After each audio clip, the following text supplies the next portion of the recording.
Well, here we are back at the local makerspace.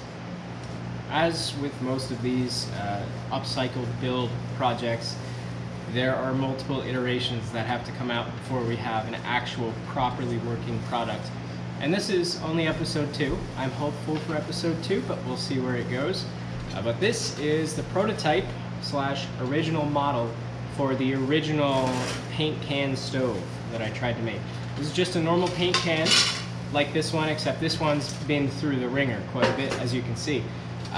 It features a closing and latching door with a wing nut right here, a flat top right here so that you can cook with a cup on top, an exit, no longer an exit chimney, but now an exit hole, and a firm base. So I'm going to be taking apart this and kind of Frankensteining together with new materials, so that way you don't have to. Except the twist on this is that I have most of the right tools for this, and the only reason that it didn't work last time, if you haven't seen the video, you can go there for more details, but in short, I used regular contact cement putty instead of furnace cement, and today I have very dense, very heavy furnace cement that is rated to over 1000 C. So this is what you would use to repair cracks in the masonry on your fireplace that is regularly exposed to heat.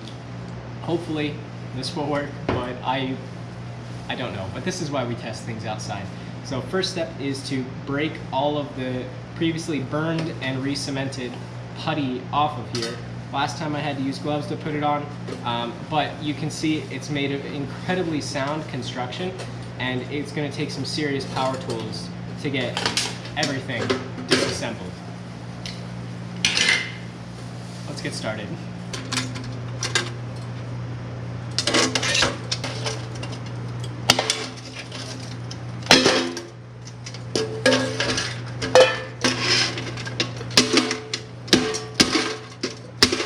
That was actually way easier than I originally thought. This is what it looks like, free of guts and everything. That's how we can tell it really did go through the war.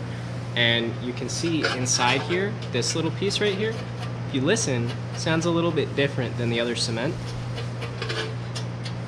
Do you hear the pitch difference?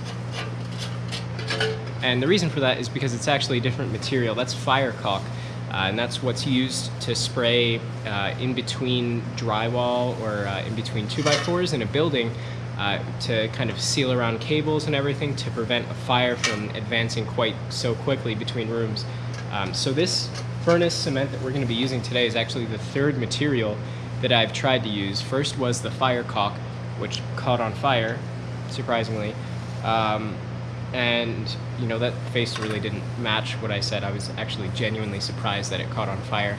And then second was the regular contact cement, but now we've got the big boy here.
Okay, so that was a very short work session. That was about 2.5 hours. The last one took me almost 5 hours to build, but I have more of the right tools this time. So all that's left right now is to fill in the rest of these gaps. You can see there's some putty here, some putty all over the place.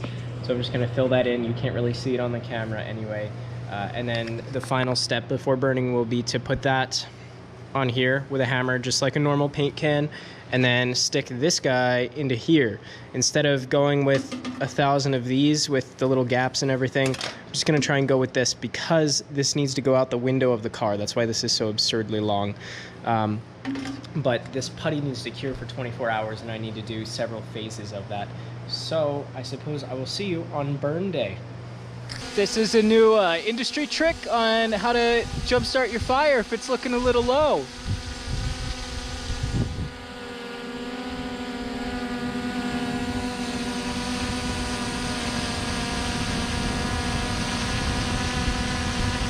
Yeehaw!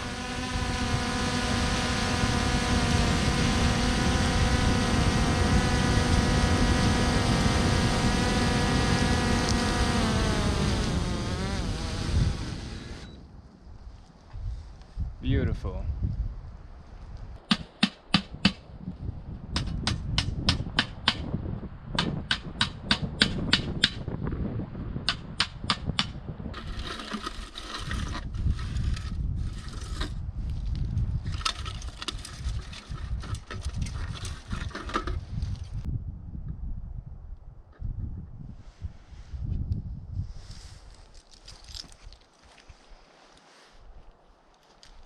Well, it worked. Finally, as you can see, Mark II's the only edition that we had to go to this time. After very much deliberating it, decided that this is an absolutely awful idea to put inside of a car, whether you're living in it or not. It's just, I don't think I really need to explain why that's a bad idea. I think you should probably understand, and if you don't understand, that you probably shouldn't be building this. But thank you so much for watching all the iterations of this and watching me get super frustrated and stuff with this. I'm gonna leave it at the mountain camp for now, because it's easy to cook on because of this flat surface. It's a little bit easier than a campfire. So this is gonna stay up here, but if you enjoyed this upcycled build, I make some other things out of old pieces of broken things and things you might have laying around the house. So if you wanna see more of that, or if you wanna see how I built this camp that we're in right now, or lots of other fun stuff, if you want to learn more about the outdoors, I think is the bottom line, please consider subscribing. We're the fastest growing group of ecological fiends in the world at 41 subscribers as of today. So if you want to be number 42 or whatever it is by the time this video gets out, please consider subscribing down there. And if you like the video, please drop a like, because that lets me know what kind of content that you like and what kind of content I should make more of. So I'm gonna go probably take a nap, to be honest with you, next to this fire because it's beautiful out. So thank you for watching. I'll see you next time, and remember to stay hungry.